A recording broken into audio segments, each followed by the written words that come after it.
রাতে সালাদ ভেবে আমাকে গপাগপ খাচ্ছিস? আমি তো তোর পেটে বদহজম করে ঘুম হারাম করে দেবো রে। আমাকে দিনের বেলা খা, সুস্থ থাকবি। ভাবছিস রাতের বেলা কলা খেলে ভালো ঘুম হবে? ওরে গাধা, আমি তো তোর বুকে ঠান্ডা লাগিয়ে কফ আটকে দেবো রে। আমাকে রোদের সময় খা, শক্তি পাবি।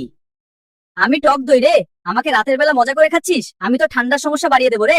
দিনের বেলা খা, হজম ভালো হবে। ইরান ইসরায়েল যুদ্ধ লেগেছে দূরে, কিন্তু আগুনটা আমাদের পকেটে লাগাতে হবে। ঠিক বলেছেন, তেলের জাহাজ তো লোহিত সাগর দিয়ে আসে, ওই রুটে এখন ঝুঁকি বেশি।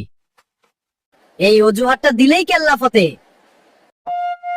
কতদিন ধরে বলতে চাই কিন্তু সাহস পাই না। আমি ওকে ভালোবাসি। তাহলে বলো, না বললে কাঁদতেই হবে। কিন্তু আমি ভয় পাই। গাজর, তোমার মতো সুন্দর সবজি এই বাজারে নেই। হয়তো আমি ওর যোগ্য না। আমি তো সবসময় আলুকে পছন্দ করি, কারণ ও সব তরকারিতে থাকে। হ্যাঁ, আমিও খুব খুশি। তাহলে আমরা একসাথে সব সময়।